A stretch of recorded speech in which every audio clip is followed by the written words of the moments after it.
Hello, good morning, good afternoon, good evening, wherever you are in the world. Welcome to a Celtic World Tactical Review, the show that does a deep dive into weekend Celtic matches. We had the Glasgow Derby on the weekends. Celtic 1, Rangers 3. We'll be covering that one today. As always, joined by Paul. And it's been a bit of a lot's changed since we spoke a week ago, Paul. I somehow got on to AXOM on Saturday night as a last-minute inclusion. You featured yesterday with Hamish on Celtic AM, so we've both had a few different thoughts, or not different thoughts, but had a chance to sort of express ourselves on this topic already. But, an extra 24 hours down the line to sort of gather our thoughts and a bit of a where to now type situation, but obviously we'll cover the game in a bit of detail and figure out where it all went horribly wrong after a very bright start in the first half. But we're sitting here a week ago, Paul. We just beat Livingston, 2 big games, Motherwell and Rangers. We're thinking win those 2. The Nancy train's back on track, but 2 defeats, 6 defeats in 8. All the wrong sort of records to be breaking, isn't it? Yeah, well, the train's well and truly off the tracks now, isn't it? So, I would imagine that most fans are now thinking that Wilfried should be packing his bags and on the next train out. But we'll see. We'll see what other people think. I certainly think the move's gone that way. I think we were showing a reasonable amount of calm this time last week, although not getting overexcited about 2 wins against 2 weakened sides, bottom of the league, and a 10-man Aberdeen just back from Prague. But we've got to look for green shoots of recovery wherever possible, and that was the hope. Clearly, it is definitely those green shoots have been trampled asunder by a very good side in Motherwell and a opportunistic side in Rangers. I guess the only upside, if you're looking for optimism somewhere, and it's in short supply, is that there was some good football and there was some quality play in that first half, but unfortunately, it's the same movie we've been watching a few times before. It's now becoming a real trend where if we do play well, it's in the first half. We don't put teams away, and then whatever happens. Do you remember that TV? You might be a bit young for this. There was a TV show for kids called Mr. Ben, and this guy would go into a dressing room in a sort of menswear shop, and then it'd be like a magic dressing room, and he'd turn up somewhere else in a completely different outfit and have a completely different experience. I kind of feel it's a bit like that in the Celtic dressing room. They go in having played well, and they come out and something's happened to them in their absence. They're on another planet or another world, and it's absolutely dreadful. So it's not as exciting as Mr. Ben was as a kid. It's quite the opposite. So I can't. I've struggled to explain quite how we go from that good to that bad so quickly, but it's now about the fourth or fifth time you could say in 8 games. It happened against Hearts with the better side first half. We should be ahead. We're not. They're clinical. They win the match. It happens at Dundee United. That's probably the closest example to the Rangers games. It happened in the St Mirren game. Until Iniacho gets injured and goes off, we were the better side and looked like we would go in and win the game. And then you could argue it happened to Aberdeen, to be honest, as well. Like, we played really well first half, didn't take our chances, and they nearly nicked it. And obviously we managed to get the goals late that game, but you can't. And the commonality, and I will shut up so we can carry on with the show. The commonality seems to be we come out, he sets us up well, or the players are up for it, or a mixture of both. We come out. We play really well. We all know we haven't got a striker in the fucking building, so that goes pear-shaped. We don't take chances. Managers get a chance to bring their players into the dressing room and say, right, they're killing us here, here, and here. We're going to do this, this, and this. Sometimes it's tactical. Sometimes it's tactical and a player change like it was on Saturday. And then once that happens, that team then comes in the ascendancy, and our manager and our players have got nothing to react. And then we get beat. I've made a long story shorter, but not as short as one would like. But yeah, it's just becoming a ridiculous trend. 6 losses out of 8. I can't remember how many goals, like 18 goals or something shipped. I don't know how you can carry on. It's early for a manager to get sacked, but we've just seen Amarin sacked today. Mariesca's been sacked. He's available. Unfortunately, he also plays a 3-4-3. Yeah. Jimmy Teelan's been sacked.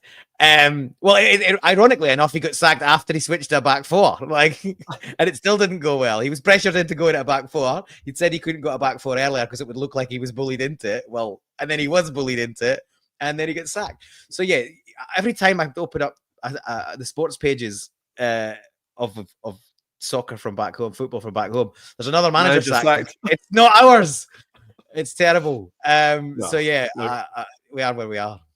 We'll get into it. Yeah, I honestly think there should be a PhD study on what wilfriednancy does at halftime, because the chalk and cheese of his games as just the squad, the team, unbelievable. I mean, and that was my biggest fear sitting live at halftime. I was like, if the feeling was, 1-0, we're battering them. And I'm thinking it's just not enough. Like, we were playing Livingston, and I was sitting with my dad. I was pretty sure I was sitting with my dad. I was down south with my dad. I was south, yeah. And it was 4-2. And I'm sitting there going, that's not enough. Like, I honestly felt, even against Livingston, we could have shipped a couple of goals and drawn 4 each quite easily. I wasn't happy until it had got to 5-2. And I'm like, 3-goal buffer will be all right. And that's against the bottom of the league.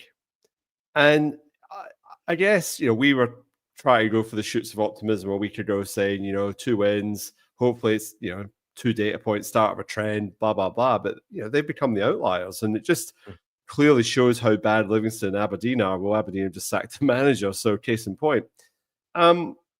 So, yeah, I mean, how you can't win a game of football playing only in one half. It just, even, when Celtic were having some ropey periods, like, we struggled to get results even when we were, had better players.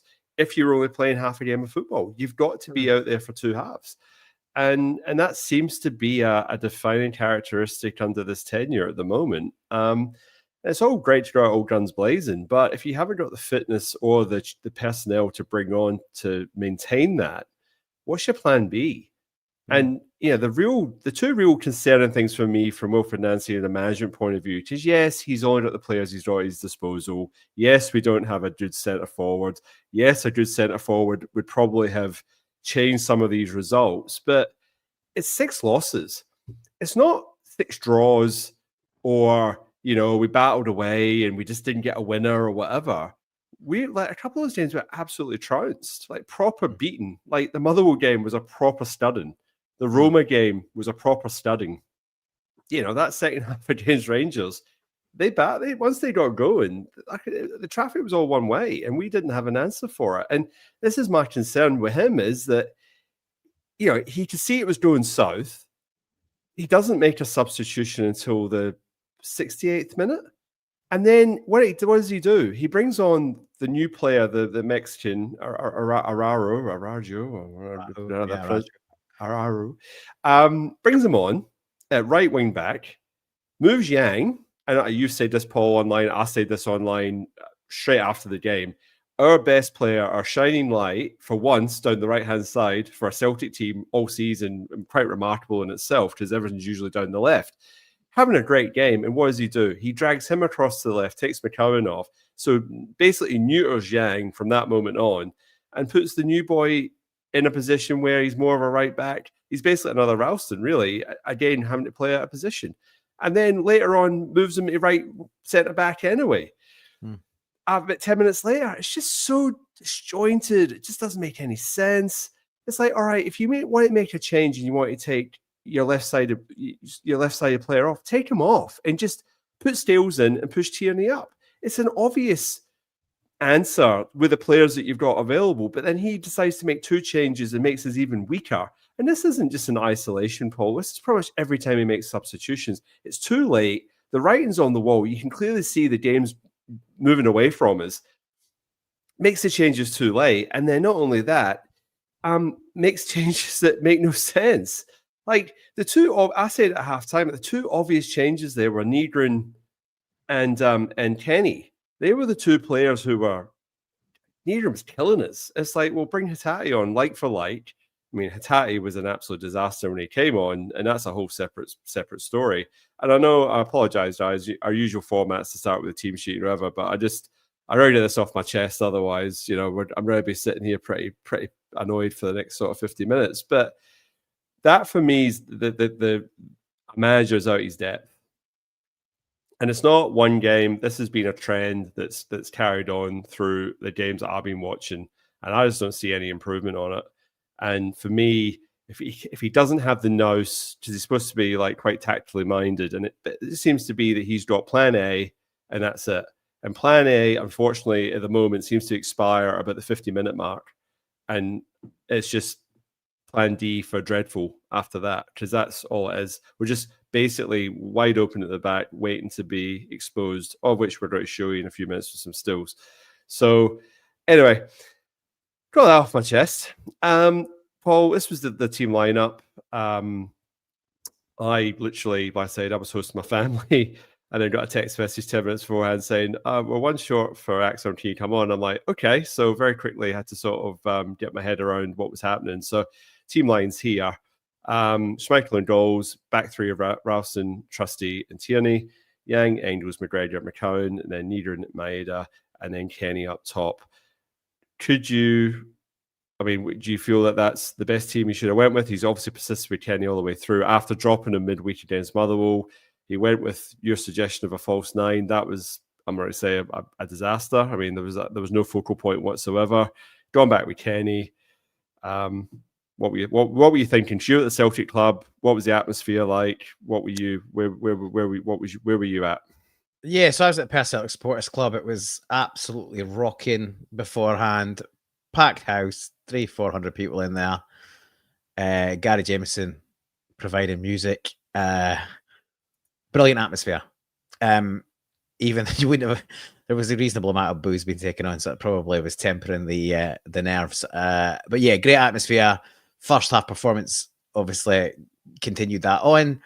Team lines, look, I think we're pretty convinced that either he's going to stick with Ralston or the new signing Arejo. I should learn this soon, but it was going to play right centre back, even though he's at 5'9", 5'10". That's, he kind of thought, we got him in, you're probably going to start him. He didn't. Again, if you weren't going to start him, I'd have probably given Donovan a crack. Please, Tierney had to come back. Pleased to see Engels in there. Pleased to see McCowan restored, albeit still out of position. And after how bad we were against Motherwell, I can't remember if I said this on the chat or just kind of in person to a couple other people. I actually, I can't believe I'm going to say this out loud, but I am. I actually thought it was a good idea to bring Kenny back because we had absolutely zero focus. And the fact we were so bad against Motherwell, I sort of had to start thinking to myself is like, yes, he can't finish. His finishing's been terrible, but he must be providing something else in terms of his off the ball running, his work rate, his positioning that is helping the team more broadly. And again, I thought, outside of his finishing, and he's a striker, so you're always going to judge him his finishing, he had a good first half. He ran the channels, he got into good positions. He did his job. I think he did his job other than put the ball in the net, which he's had one good effort that's saved. I don't think you can really, he's fallen backwards. He sort of gets it between the Rangers player's legs, the second chance. I think he's done a good effort with that, considering it's a solid save by Butland. The first one he should score, and that just sums up where he is with his confidence levels. He's got plenty of time on it, probably too much time. Like he can see that coming a long way. It's coming in his path. He hits it anywhere left or right of the keeper, it's in, and he hits it straight down his throat. But he also created a really good chance. He created a really good chance for Maeda early doors, but Maeda, like he's been all season, was off the boil and ran to the front post. So this is the first chance that, I mean, he's got to score here. I mean, he's hit it straight down Butland's throat, but I mean, he's got the whole goal to aim at. The defender's no near him. I mean, that's got to be a goal. You know, it's this that it's frustrating. But and you are right, Paul, and I'll find the image in a second. But there is the one where he does get it between the defender's legs, and it is I'll bring it up in a second. That was a good strike, but again, just not enough. It's No, like and we've talked about it before. He's absolutely a confidence player, and as I said this a week or two ago, you can't be a confidence player if you're the striker that's expected to lead the line. He's obviously shouldn't be expected to lead the line. He should be the third choice striker, but he's found himself in a position where he's unfortunately for everyone, he's the first choice striker, and he hasn't got the confidence levels. He hasn't got the form for it. Like I said before, good strikers that can cope with pressure miss 1, 2, 3 chances, but they'll stick away the next one, and it's just not happening for him. But there was, I think, whether it was before or after that really early chance, it was one of the many times we carved them open, kind of in the inside channels. He was slid in on the right hand side. The marking between the centre back and the left back was, well, you could drive a bus through that gap there, and we played passes in there regularly. Had a lot of joy down there, and the goal came from that bit as well. But he gets in and he whips a great ball across goal. It's like right in the danger area between the keeper and the defenders running back. And for some reason, Maeda gambles on running to the front post, whereas if last season he was brilliant at arriving late, holding his position, and having tap-ins at the back post. And if he'd only done that, he'd have scored the goal set up by Kenny really early on. This one, I think this is the one you're talking about. I think I don't know if this was Negrin or this one was Kenny, but this was one of them.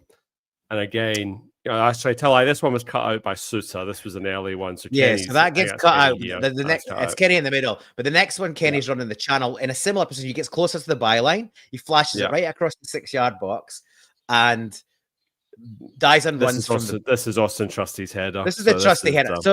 So I think you can say if Dyson makes the right run, he scores. He should score this header. He's got a free header. He's miles up above everyone else. He just needs to plant that inside the post, and it's in. And then Johnny Kenny should score his. We could have been 3-0 up before Yang scored his goal. And that, I don't think I'm exaggerating to say we could and should have been up 3-0. You've not done stills of it, and I haven't seen it discussed in too much detail elsewhere. And let's be honest, soundly beaten, and our own problems, a lot of our problems made at our own door. But I can't believe, and maybe it's because people don't want to be seen to call out to try and make an excuse. This is a red card all day long. I can forgive to some degree Steve McLean missing it because he might have a poor view of it. But this is what VAR's there for.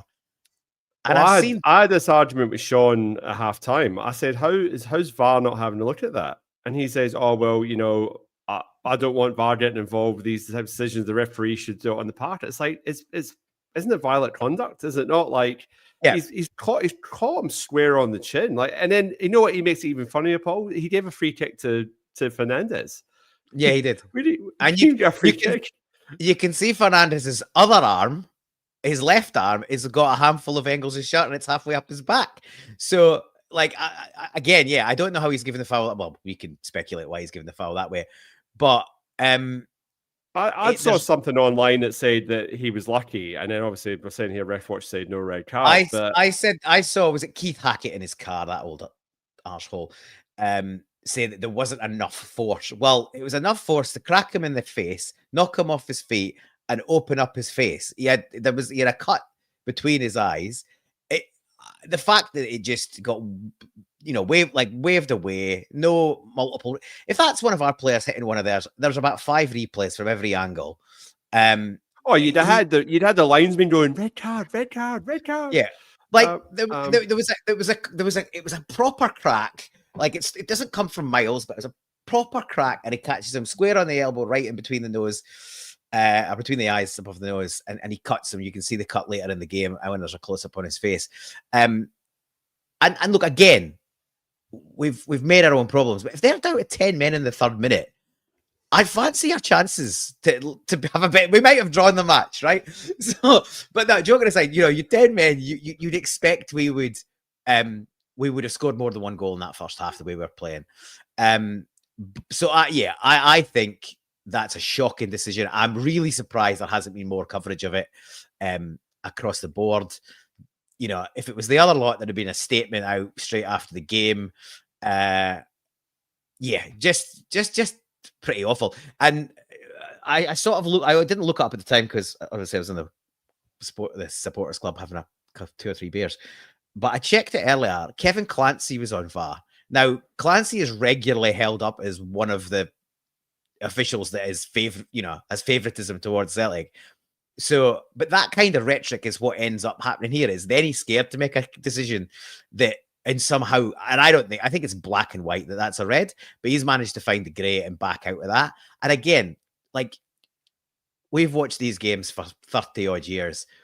Well, I'm not making an excuse for the guy in the dugout, am I? I'm calling it as I see it. And anyone with eyes would say that is a red card. We've watched these derbies for years, decades. They never want to send anyone off if they can help it in the whole game. They certainly don't want to book anyone before the 20th or 30th minute. But you can't. That's the whole point of VAR. You can't just sweep that under the carpet because it's the 3rd minute and it's a massive derby match. You've just got to give the right decision. That's what it's there for. So yeah, had a massive bearing on the game as far as I'm concerned. Doesn't excuse any of the stuff that came after it. And certainly doesn't excuse where we're at as a club more broadly and with a manager and a playing squad that's massively underperforming. But I thought run through some comments, Paul. Yeah, go. I just thought this is what we do. We in this show we pull the game apart, and I don't think anyone's really looked at that in depth. So I must admit, like it's all at the moment. The focus obviously on the management situation, and the minutia of the game has been sort of swept over. Our goals that we've conceded obviously are getting a bit of coverage and talking about, but that was a major incident, and that was very, you say, first 3-4 minutes of the game. I was trying to bring a whole load of comments, guys. Just you're very active in the comments. I want to try and bring up as many as possible. Unfortunately, there's no cure for delusion, says Henrik McLarson. And then what other company or business would employ you with a 75% failure rate still have a job? It's true, but I guess that would mean that the people who hired him would have to, take some culpability in that as well. And I think that's the reason why he's trying to hang around, and why I still stand by what I said on the weekend, that things are going to get worse before they get better, because I don't see them backing down at the moment. Yep, Christmas goals, Christmas gifts, but inflicted by poor quality players. Yeah, we'll touch on the players as well, because it's important to not share the blame around, but it's not all Nancy's fault. It's not all the players' fault. It's not all the board's fault. Like, there's a collective failure, and we're obviously covering the match in its the game itself. But obviously it does bleed into the bigger picture sort of thing. Maesh talking about the stats. Unfortunately, stats don't win games, but he is right. More chances on goal, more possession, all the signs look positive for us, but except the fact that Rangers had 3 chances in the second half and took 3 goals off us, and unfortunately that's what won them the game. My old man makes a quite valid comment about Colby Donovan. That's him now down the pecking order. I don't think it's through any fault of his own, and you're scratching your head wondering how Ralston's still getting a game, and we'll touch on that second goal, because I feel that he has a fair bit of culpability in that, along with others, not just him. We'll get there in a bit. These pork chops talking about losing money from Champions League qualifying. Can you imagine this team in the Champions League at the moment? I mean, seriously, had we beaten Almaty and made it, and we were playing like this in the Champions League, I don't even want to think about that, to be honest. But the thing is, in classic style, if we qualified, they'd have spent some money. Then they chose not to spend the money because we didn't qualify. Like, this is the board needs money for a rainy day and then creates the rainy day themselves. Like, just spend the fucking money. And I watched a little bit of Celtic Exchange earlier, and Tino made a really good point. Is the only way out, this is still salvageable, but the only way it's salvageable is basically the old adage: throw money at the problem. We've got tons of it. If you have to suck it up, pay more money, pay bigger fees, pay bigger wages just to get this done, because the I don't repercussions think of they not want to, Paul. They don't want to. the repercussions of not winning the league are they're not worth. I honestly think they've basically said, "Oh, it's okay if we don't win the league this year. We're going to give them time," but they didn't expect it to be as bad as it's been, and now they're like, "Oh, do we stick a twist?" And in typical Celtic fashion, you know what we'll do? We'll go half-hearted. We'll be like, "Oh, a couple of loans. There's your players," because they don't want to be saddled with long-term players thinking that they might have to sack the guy in a couple of months' time, and that's what we'll end up with. We'll end up with this. You haven't gone all in with the manager. You haven't not backed him either. You've just given him something. And then, when you go in half-hearted, what usually happens? You usually get hurt, don't you? And that's basically what's going to happen. We're going to blow this league. And on this form, Paul, third's not guaranteed either.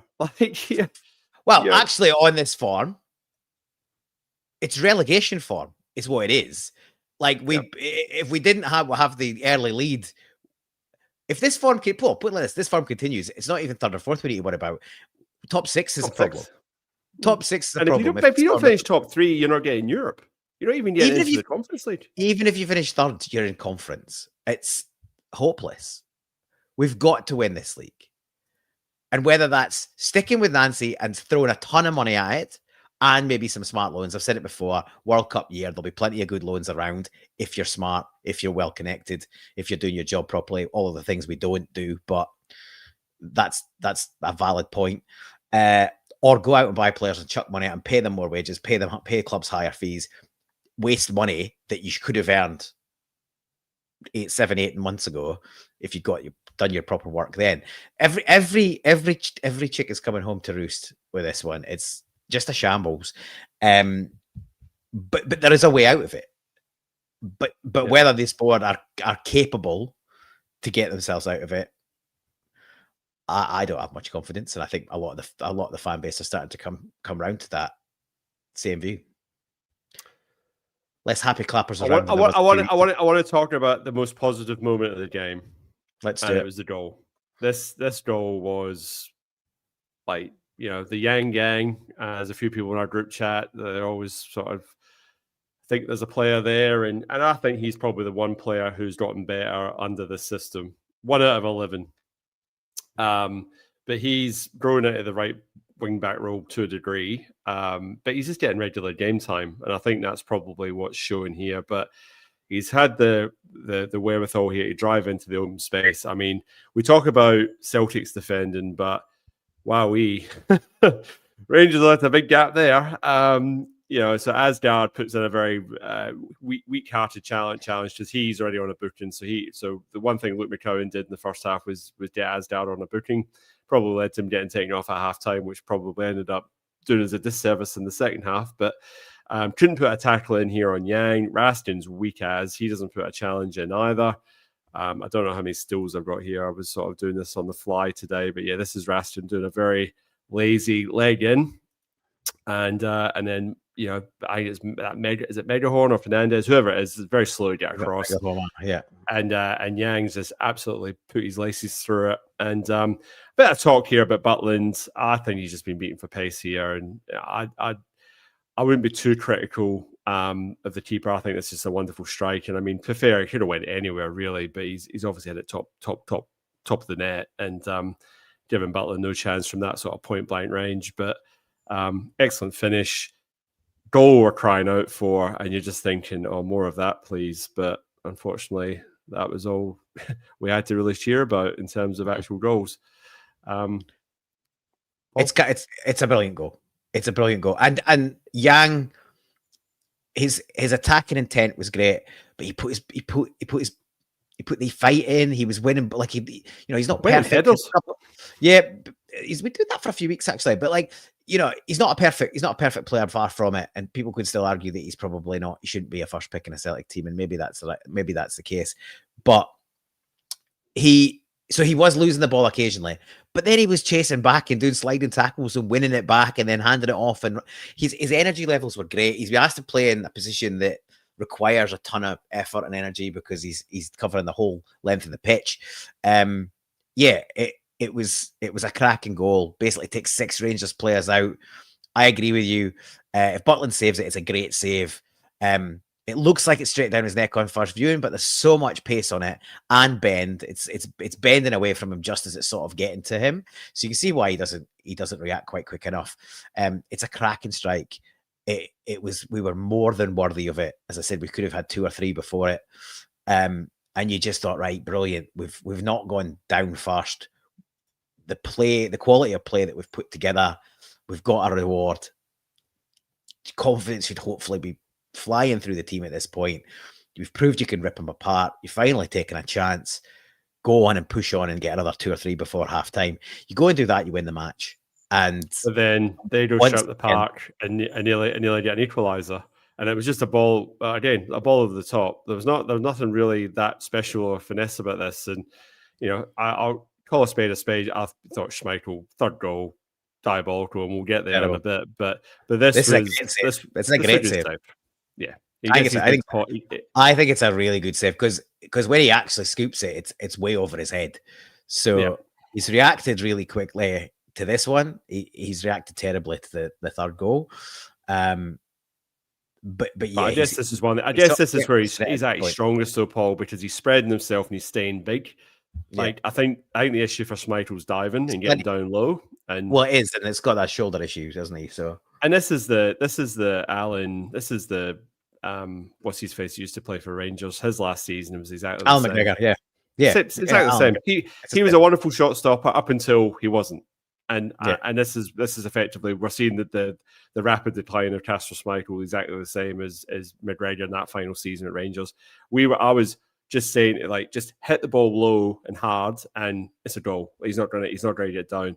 And Schmeichel's playing the exact same. When the ball's up like body height, he's still got it, but having to dive hard and low, he's just not. I don't think he's got it anymore. And but yeah, good save. Kept us in it at that point. I'll just keep bringing through these stills. This was the offside goal. It was. So I just showing. Oh no, not my apologies. This was the build up to that chance. So I've got these out. I've got these out of sync. But just showing here that basically you've got McCowan, and then you've got Tierney there, and it's just one pass, 2 passes, and he's in. And it's because McCowan gets caught because he's not a left back, right? That's not. That's an area of the pitch he doesn't spend much of any time. And that's a Nancy thing. He's insisting on playing him in that position. So I mean, as much as the players, all right, the player has to take responsibility. He's been asked to play a position he's not familiar with. And I said it during the week.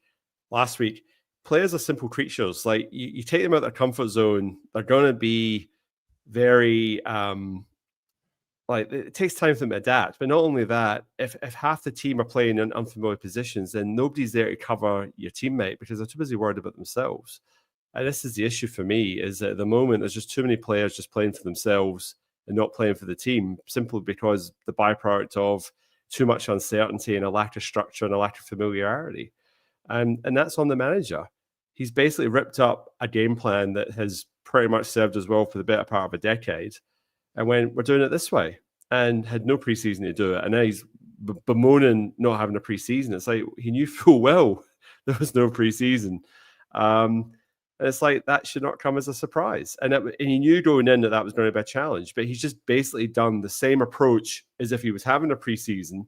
But we're going through the preseason losing games, and in the MLS you can get away with it. You can't get away with it.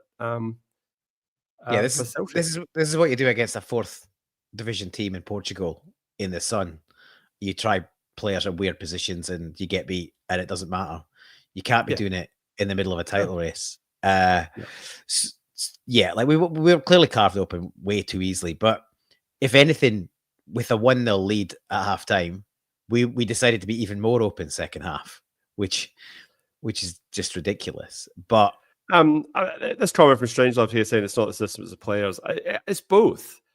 The system is putting pressure on the players to be, I think, bit sort of like I'm ready to play within myself, and I'm ready to look after myself, and I honestly think that's part of what it is, and that uncertainty just bleeds into everything that they do. It's not even just that. I take that point, but the system just doesn't suit set players. That's why Scales is out the side, right? So Scales was arguably, and the bar was really low. I've said that plenty of times. Arguably our best player until Nancy and we've arrived. nullified him. And we've given the team a system where he can't play in it because he's way too many. Like, one of the benefits of having him in a back four is you got Kieran Tierney next to him or Sorachi next to him. Somebody there's another defender that can back him up if he looks like he might get exposed. He's also our best defensive header of a ball, arguably our best attacking header of a ball. So you take that out of that threat away. But you can't play him in a back three because he's not quick enough. He's rubbish getting turned. He's the centre backs or players playing at centre back positions need to be able to pass the ball out of defence. He can't do that particularly well either. So you've nullified that, and then by playing fullbacks in centre back positions, that's not their natural position, so they drift off and forward, which I think they're being asked to do as well. I think they're actually being asked to push through, but that leaves Trusty basically as your only defender. Well, that was the Motherwell game in a nutshell. Was basically Trusty as a back one, and that for me was just I hate using the word suicidal because I don't like using that term, but I need to write a better term, but it's just absolutely ludicrous that you're going to expect, like, how you're expecting one player to cover the entire backline, but that was literally what happened against Motherwell. And all right, we're talking about the Rangers game, but I thought in the first half, as a back three, there was more of a structure. Like, you could actually count the three players, and you actually see a back three, and you thought maybe they've just tightened up a wee bit, and they're not quite as gung-ho going forward. They don't need to be, because there's enough players forward as it is. And it was the fact that Rangers just kept turning the ball over. It never really got to our back three. And I went, well, that's probably the saving grace here, is that they're absolutely terrible. And they were just turning over possession every single time. McGregor picking the ball up, Engels picking the ball up, just recycling it, putting it back into attack. And I went, if we can keep this up, fantastic. But you just know in a Glasgow derby that Rangers will get their time in the sunshine. They're going to get their little bit of time where they're going to put us under a bit of pressure. And I don't think I didn't make an image of it, but they obviously score an offside goal right on halftime. And blind Freddie could see it was offside, except for the linesman who decided to wait for them to have the shot and then put his flag up. But he was so far offside. But there's about 6 of them offside. I think Mikey Moore, who scored, was offside as well. Like, he was. Five or 6 of them were off. So yeah, But the point stands, it was one ball over the top, and they're in. Like, and it's like, that's just how Russian roulette the system is. It's like, you need all your defenders to be totally switched on, pushing out as a unit. Like, if you're going to play the offside trap, it just takes one. And well, we've been carved open with one passes through. That's how Aberdeen got the goal. One pass through the middle. In that game, Scales dived early, which I think might probably an instruction to get the jump when you win the ball. The ball wasn't won. He's out of position, slid in behind, got a foot race, and the player's away. Like, we're regularly getting carved open with one flat pass, either over the top or straight through the middle along the ground. Motherwell's first goal comes from that, which is one big sweeping cross forward. Guy lands between two strikers. Goalie's parked and his backs off and parks himself on the goal line, and it's in. Like, we're far too easy to score against. And that's the biggest problem, Paul, because if you're conceding on average 2 goals a game, you're not going to win many games of football. No, you're not. At the moment as well, the fact that we haven't got a decent striker, you're not going to be scoring 3 goals plus in most games. It's just not going to happen. And not only that, Paul, you're not going to score 3 goals in one half of football as well, which is the other problem. Because, like, we don't look like we're only playing for half. Yeah, look, if we're playing for 2 halves, and we've got a striker or multiple people that put the ball in the net, and we're winning games 5-3, 5-4, 6-2, 8-7. Like, it's going to give you a heart attack, but at least you're winning games. You're scoring goals. You're entertaining. It's the old, you score 4, we'll score 5 adage. And I don't think anyone's complaining if that's what's happening, but that isn't what's happening. Not even close. So yeah, we're in an absolute mess. An absolute mess. Are we going to go through the mess that was the second half? Yeah. Well, this is their goal. So this is a Tierney pass down the line. This is what kicks it all off. This turns over possession. So the while ball you're gets played. Yep. while you're on there, obviously that showed the substitution that had just happened as well. And as I alluded to earlier, Danny Rowell obviously spotted that he was getting outgunned in midfield. Asgard's on a booking and lightweight, took him off, put Diamandi in. Diamandi didn't have a particularly fantastic second half, but he firmed up that midfield. You then had three midfielders who could go back and forward, and they just interchanged and they worked closely together. Yeah. Look, you can see them there. They're all strung out in almost like the exact space between them. You can basically see that structure for the rest of the game. That is literally like, and they managed to manage their press, and they picked up the second ball. Whereas in the first half, we were picking up the second ball. They picked it up, and our press was excellent first half, which it's been very poor lately, like very poor. But the press was excellent. The intensity was good. Players looked hungry. Wasn't perfect. And then obviously the finishing and final execution was way off. But I just don't understand how it goes quite so badly and there's no reaction for the whole half.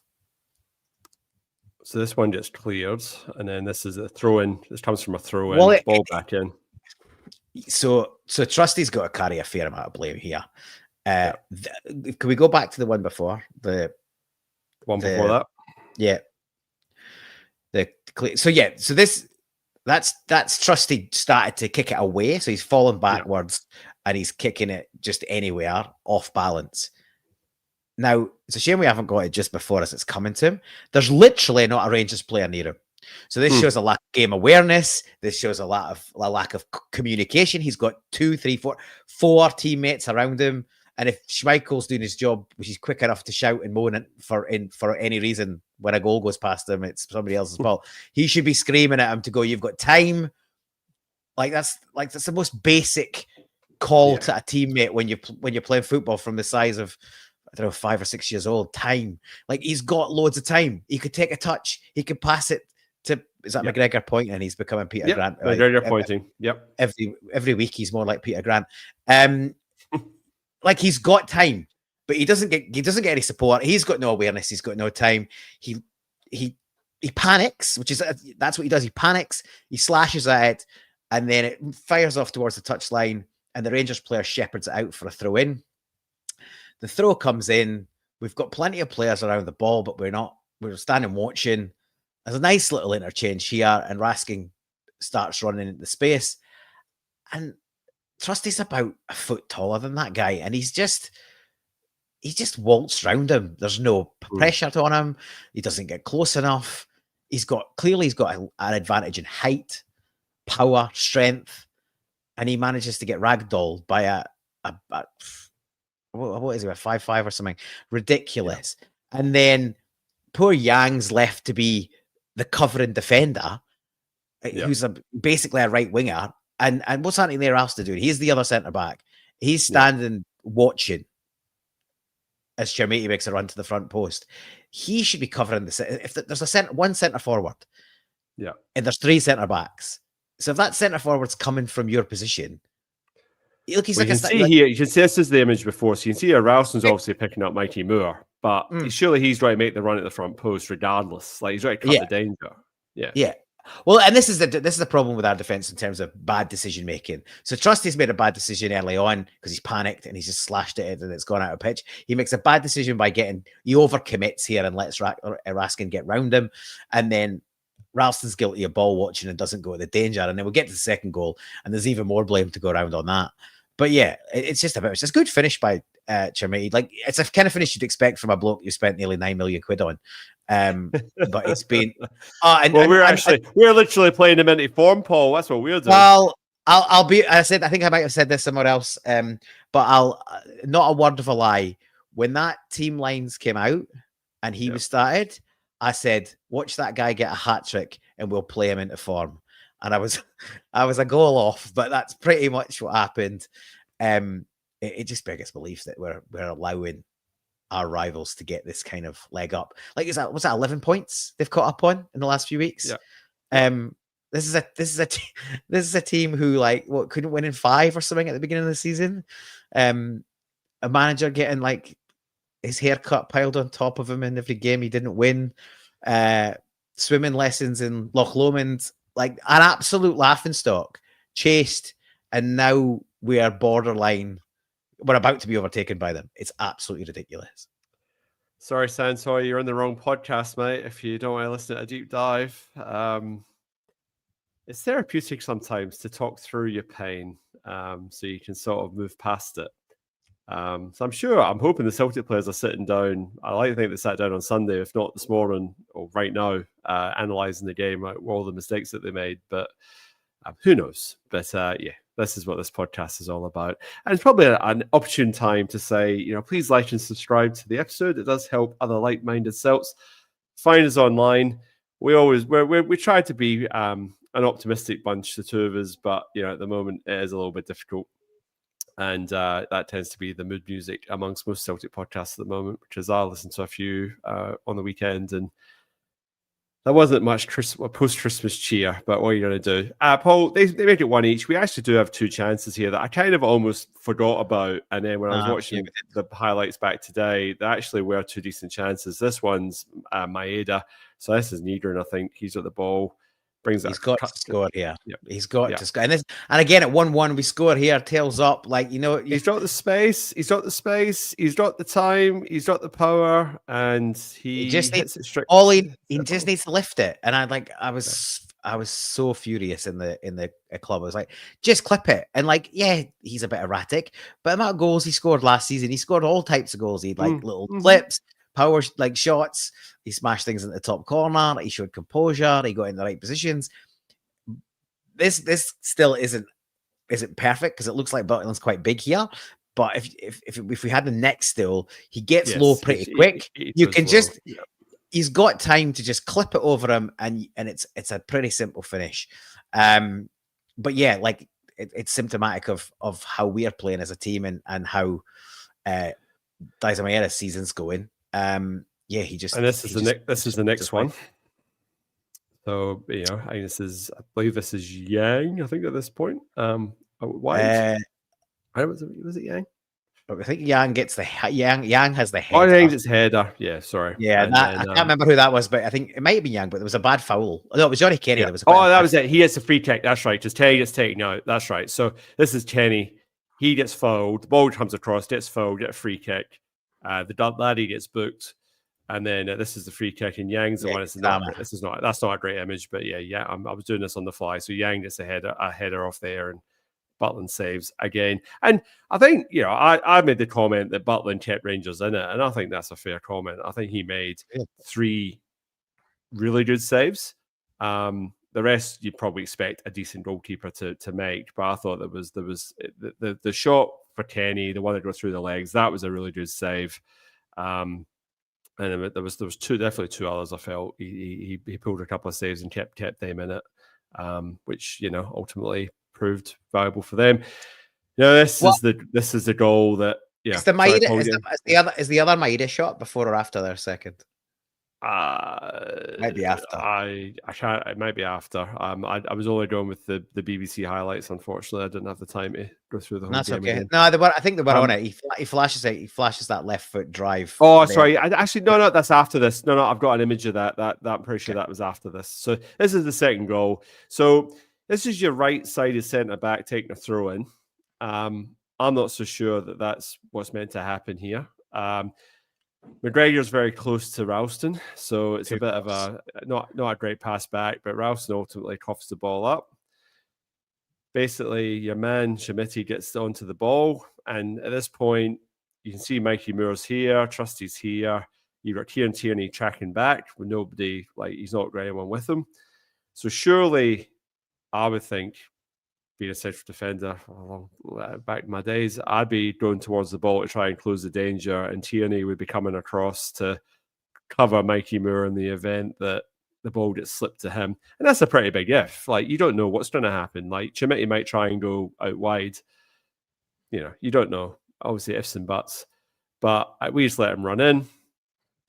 And that's pretty damning there. Trusty's pretty much ran in a straight line. Tierney has actually done the right thing and come across and covered Mikey Moore. So Tierney's done the right thing. Trusty's not done the right thing. Rouse is absolutely stunned. He can't get back. McGregor, not much pace there either. And sorry, that's the only image I've got. I obviously didn't draw the one in the back of the net, and then from there, drills it left-footed past Schmeichel, 2-1. Shambles, just an absolute shambles. Let's start at the beginning. Nancy made a big fuss about losing goal against Motherwell from a throw-in, and let's be abundantly clear: we didn't lose a goal from a throw-in against Motherwell. The Scales defended across, and that's where it would end up. We weren't brilliant in terms of pressurizing the player with the ball, and we could have been marking tighter, but in that game, the throw-in's quickly given to Stephen O'Donnell, and 2 or 3 players just watch him and allow him to pick his spot and whack a great cross deep, and then Schmeichel backs off from being 7 yards out, where the headed ball is actually headed in, to being on his goal line and not a chance of getting it. But having made such a major issue about a throw-in being the reason for conceding, you'd think you might then come up with a plan on how we do our own throw-ins. We've been rubbish at our own throw-ins for years, actually. But how we do our own throw-ins and have a plan to combat it. If you're playing 3 at the back, there's no way the centre-back should be taking the throws. That leaves you square and off the pitch, basically, when the ball enters play. If we lose the ball, you're a man down already. It's got to be the right wing back or the left wing back, the wing back that takes the throw. Problem is they haven't been taking throws. They're probably even worse at throws than the fullbacks are. So that's why we're stuck with Tierney and Ralston taking throw-ins. You're right, Cal. Let's be honest. We say there's always multiple people to blame for a goal, and there is again. McGregor gets far too close. Then his pass isn't great. Like, he kind of bobbles it back to him. That allows, it doesn't come down straight away. So Ralston's then trying to control a bouncing ball with his back, with his back to play, facing back towards his goal. He gets squeezed. They nick the ball. 2 players out of position. In fact, everyone's out of position. Trusty's the only player left defending. And yeah, so that's a shambles. Those 2 have made a pig's ear of it. But I still think Trusty's the most culpable, because he's a centre-back and he hasn't gone towards the danger. It's like a firefighter running away from the fire. This is ridiculous. Like, and the fact that the stills just show he gets further and further away from the danger. I was actually saying he's actually gotten further away from him. Yeah, he gets further away, because you're right. He runs in a diagonally straight line, and Chermati cuts in towards goal. So he actually gets further away from him. These 2 are never getting back.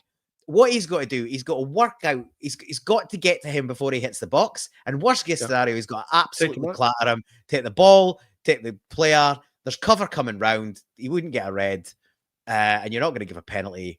It's just stuff like this. We've been bemoaning this for years. We're not ruthless. We're not game smart. We just don't manage this type of thing very well at all. And it's becoming even worse given how exposed we are.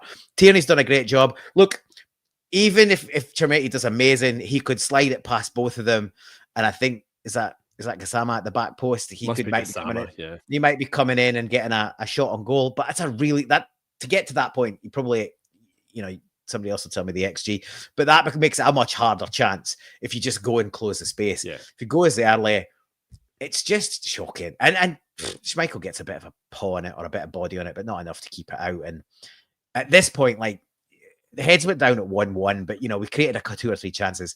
At this point, it was all over. Like, you knew we weren't coming back from this. There was only one team going to win, and at that point, it was just how many was it going to be? This was the Maeda one where he curls it past the post. Like, yeah, it's just I don't know. Like, he's got. If it goes in, it's a great strike, right? But I think it's a low percentage chance on a first touch. Like, these players are coming for him, but if he had a great touch, which he probably wouldn't have had, he could have probably had one to get it out of his feet, and then he could have another one. But like, it's a decent effort. But yeah, just he hits it. You can just see here as well with Rangers, like, how clustered their defending is from this point as a 2-1 up. Like, immediately they've just got a defensive structure and just saying, well, you know what, attack us, and and then obviously they get the third. So I think this is not sure which player this is. It's on the ball. These stills aren't the best. I think it's the Amande. But who's chasing him down? Johnny Kenny. Like, he's supposed to be the highest player on the pitch, and he's chasing down their midfielder. The shape's completely gone at this point. And here you can really see the problem. So Johnny Kenny has chased back from highest up the pitch. He actually gets a good challenge in on Demande. He slows him down. He doesn't quite win the ball back because he loses his footing. But we've got players just, I think that's, I'm not sure who that is. But Callum McGregor and Kieran Tierney are the two nearest players to Diamande when the ball breaks. Yes. And the two of our most experienced players, two of our highest paid players, probably our two highest paid players, and neither of them can lay a glove on him. And they just he slips a simple ball in. And once again, and somebody made the point in the comments, I've had a go at Trustee, and I think he deserves to have a go, but he's so massively exposed. Like, his head's probably scrambled. Where should he be? Where's he covering? Where's he going?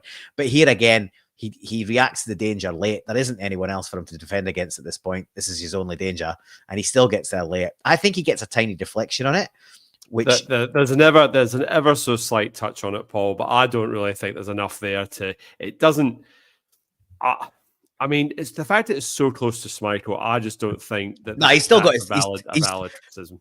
Well, no, I'm not saying it. I'm not saying that's why it went in. I'm just saying there was definite. I think there was a definite contact. But the thing is, it's a deflection because he doesn't get there quick enough. Like, if he gets there quick enough, he probably redirects it away from goal entirely. Schmeichel, I think you said in the aftermatch, you said he went down in installments. Yeah. And it's that shoulder again, right? He's not confident going down on that side. It's that same side that cost us the goal against Aberdeen in the cup final. And it's not dissimilar, right? That time it was he's sliding across and he sort of loosely palmed it out. This time he just doesn't get anything to it or not enough to it. Look, that just absolutely symptomatic of where we are at the minute. Put the tin lid on a terrible second half performance. And just one of a number of players who shouldn't still be around.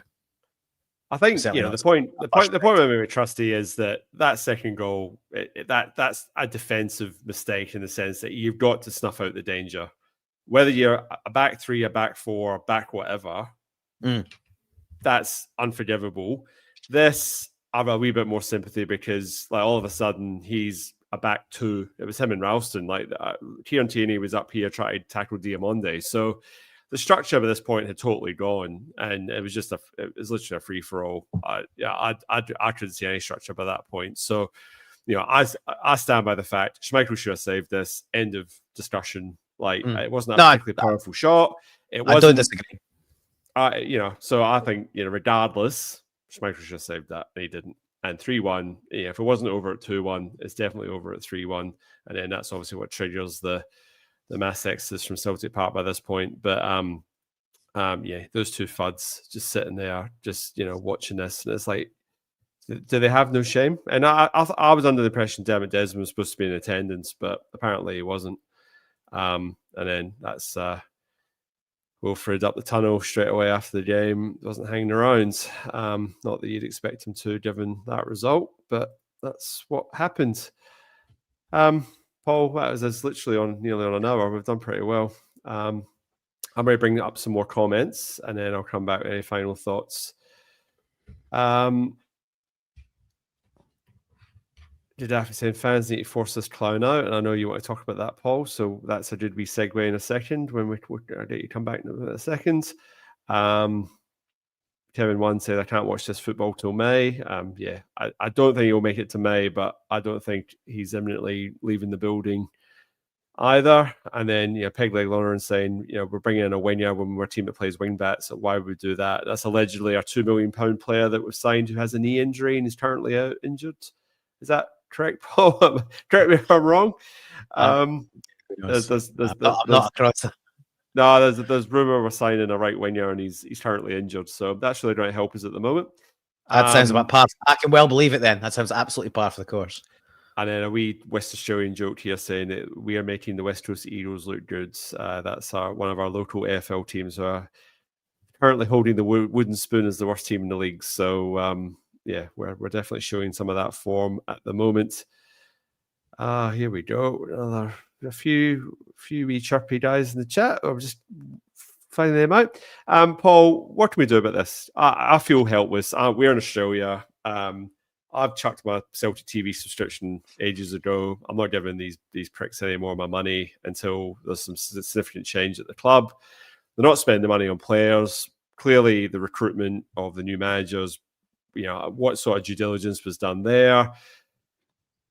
He seems to be the only guy that they looked at, the preferred candidate, whatever. There was other candidates available. We're going with this guy. Who's responsible for that? Well, it's the so-called professed doctor of football and Paul Tisdale. Surely his card's marked. He was in attendance. He was sitting next to Sean Maloney at the game, so he was definitely there. So, where to from here? Because I'm looking at this going, the team's playing terrible. They're not going to sack the manager, so they don't want to admit, the board doesn't want to admit culpability in the fact that they've totally stuffed this up. The banned fan media, so there's literally no communication coming out of Celtic Park at the moment. We don't know who's injured, who's available. Don't know anything. Like, literally, we go from game to game. Yeah, Wilfried Nancy's press conferences are word salads, so you don't really get anything of real value there either. What can we do? Well, we're in an absolute mess. And it's self-inflicted. Sorry, that was the other thing I just wanted to say. It's self-inflicted. Yeah, I was just about to say we have shot ourselves in the foot that many times that we haven't got any feet left. Like it's you can understand if we were stint like Rangers, but we're not. We've got almost £80 million in the bank. What gives? Yeah, no, I'm laughing. It's not funny. It'd be funny. It'd be funny if it was somebody else. It's laughable how bad our club is run. But this has been in the pipeline for years, absolutely years. We've penny pinched, we've shortcutted. We have been content to be just ahead of Rangers and a Rangers team who have been dead and buried and back from the dead. And a lot of the success we've had is they weren't even, the new incarnation wasn't even in the league. And we've got bloated and fat as a club on simple success on a one-horse race, which is the bare minimum we should have been achieving. And we've amassed piles and piles of cash, which it's not the board's cash, it's the club's cash, it's the fans' cash. The fans are the club, and the club's cash comes from football operations and fans putting in money. Without football team, you haven't got money. We're not a bank, we're a football club that's run like a bank. And it's about time that rather than just moan at each other,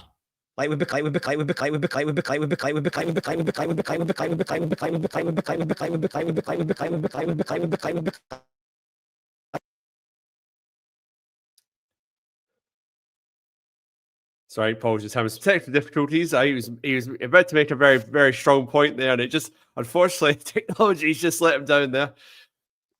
I'll just bring up a couple of comments.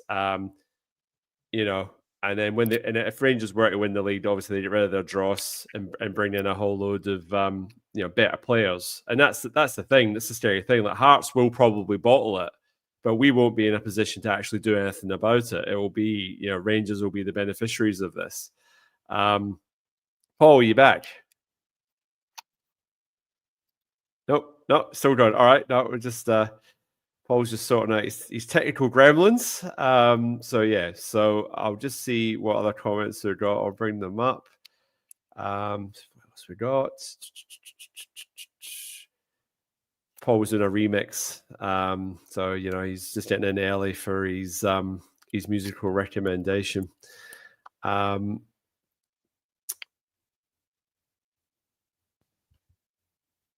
My dad's made this comment a little while ago, just talking about how we are terrible at throw-ins anyway. So both conceding them and also taking them, we should just be throwing them in the line, and that's a fair point. I'm back. You're back. Apologies. I assume I lost my audio for sure. Oh, this is the best comment of the night. Paul sounded like a Nancy press conference there. Yeah, I assume my audio Right, what went were you off. going to say, Paul? You were just winding up to make your big sort of point there, and it just so. I was. That's just. I think the Celtic board must have got a hold of the feed and pulled the pin. Yeah, North Korea is what I was saying, and we're run by the North Koreans, or the equivalent in football terms. No, I was going to say, like, we're finally at a point, I think, where a lot of fans are starting to agree that there's something more needs to be done here. We're rotting from the top to bottom, and there's not going to be change without action. As a channel and a podcast, we were early supporters of the Celtic Fan Collective. Now the club and others have done plenty to try and smear the Celtic Fan Collective as a vehicle for the Green Brigade, because that's something that splits the support. I just wanted to remind people that's absolutely not the case. Yes, the Green Brigade put their name to what the Celtic Fan Collective stands for, but let's look past the name, the Celtic Fan Collective. It's literally what it says in the tin. It's a collective of Celtic fans that want to change things and make things better for our club. Basically, if you think we can be better than we are, and I'm now at a point where I don't think there can be many Celtic fans that don't think we can be better than we are. If you think six losses in 8 is where we should be, crack on. Don't get involved. But if you think that we're at a point where things need to change and we need to be better, please start following the Celtic Fan Collective, get involved in actions, have your say, send them an email, send them a tweet, whatever, find out how you get involved, because there's going to be further action. There's hopefully going to be some kind of action on Saturday. We yet to see what that is. They're looking for, they've reached out to those that have signed the charter, so that's fan media, that's supporters clubs across the world, and other Celtic affiliations at home and abroad, for their view in terms of what that action looks like, and they will probably take a majority position, and there's a meeting scheduled for the next day or two, maybe even tonight, local time in Glasgow, to try and go through that feedback and see what action is proposed. Now, I get things like boycotts and walkouts aren't going to be to everyone's taste, but the football's so bad at the minute, why would you bother even going? And if you've got an opportunity to vote with your feet, I think potentially that's something that now seriously needs to be considered. Obviously, it's easy for me to say I'm sat on the other side of the world, but I used to be a season ticket holder. I used to travel round trips, 4, 5, 6 hours each way, giving up my whole day to go watch Celtic from far-flung places in Scotland and England. And I'm at the point, as if I was still a season ticket holder, I would be seriously consider whether I attend on the weekend. So yeah, keep an eye out for things from the Celtic Fan Collective. At very least, engage with them. It's just a group of Celtic fans that want the club to be better. And if that's not you, fair play. But if it is you, then let's try and get the support unified, because we're not unified and we won't get change without it, and we won't be better and we won't go forward without it. So yeah, it's and let's be honest, everybody I would think would want Nancy to succeed. I don't think it's gonna, and we're probably just kicking the can down the road. If the club support him and somehow he manages to turn around and win this league, great. We'll all be happy to eat some humble pie. I'm not going to die on a cross going, oh, I was wrong, like whatever. But you just try to call it as you see it. And at the moment, I don't see a way forward. And Pork Chop's right. It is crap. Like, we don't like coming on here. We tend to be quite positive people. Like, we all want to talk about all the good things that Celtic do, but at the moment, it's just very, very difficult, and you have to call it out. And that's what we're doing. When I've got an agenda, like, if there was some contrition from the board, we would acknowledge it. But there's been nothing. They could have had the Green Brigade back in there on the weekend. They didn't do it. They did have fan media back in for press conferences. They're not doing that either. It's just not on. Like, it's a club for fans. Without football, fans without football was nothing. The COVID season proved that, showed that, what that was like. But at the moment, I don't think they're deserving of that support, because they're not sort of doing, they're not doing it for us. And like I said, I stand by my points I made on the weekend. Wilfriednancy is a human being at the end of the day. You don't want to see a guy lose his job. The guy's traveled halfway around the world to take a dream job, a dream appointment, and it's gone horribly, horribly wrong. And nobody wanted that to happen, but it's 6 losses in 8 games. It's not like it's been marginal. and it's losing by multiple goals. By every metric, that's not good enough.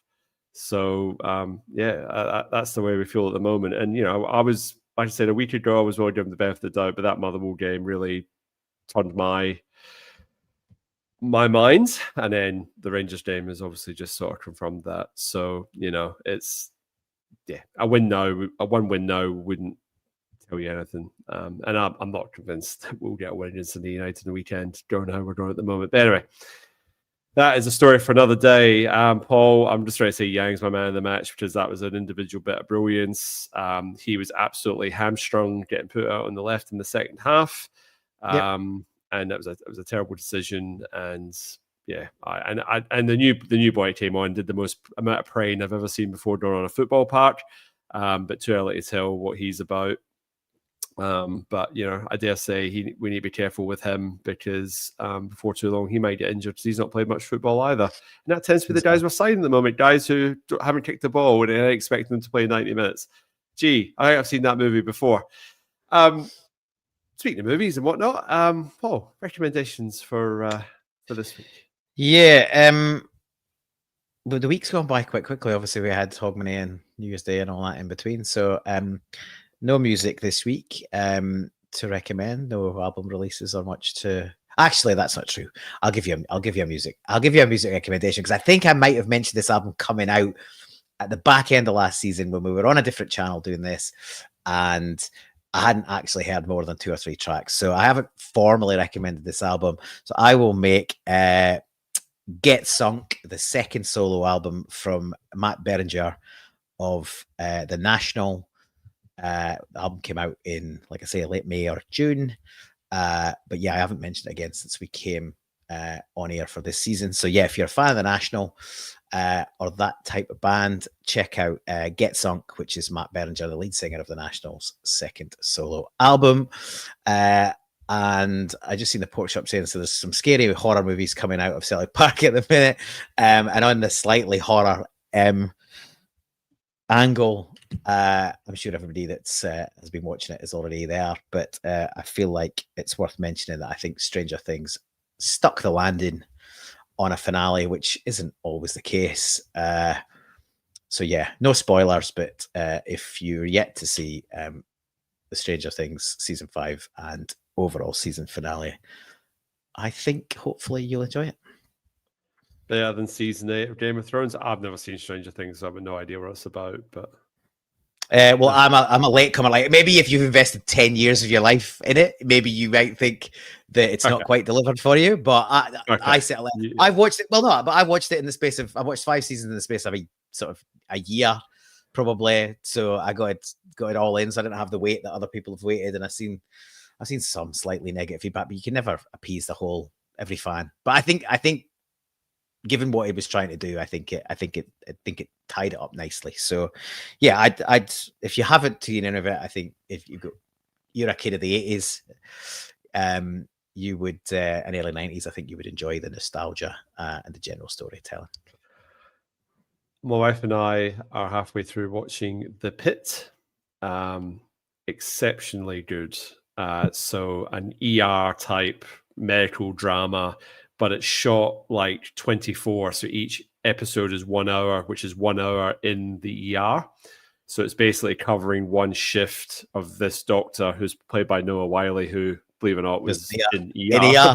Yeah. But he's grown up. He's got a beard and he's a bit more muscly than he used to be. But he's trying to hold this emergency room in Pittsburgh together. And it's just one thing after another. And it's not something you want to watch just before you go to bed because it gets you going. But it's definitely worth a watch. I highly recommend it. I'm really enjoying it. So I'll hopefully get that finished next week. I was saying there, do I watch for the rest of? Okay, Strange Things for this episode, and then casually Oz style, no American style. But anyway, all good. Paul, we've spoken enough. We're an hour and 15 minutes for that 2 weeks in a row now. Gavin will be getting very cross with us. But we're here. I think Paul's microphone may have died on him. So I will sign off there. We'll be back next week to cover Celtic versus Dundee United, 11 o'clock kickoff at Western Australian time. I'm not sure what time it is in Scotland. That's Saturday night or Saturday afternoon, you guys. And we'll be back next Monday covering that. Don't know where we'll be in a week. Who knows? It's a bit of a roller coaster. Ride it with us, and we'll see you then. All that's left to say is hail, hail.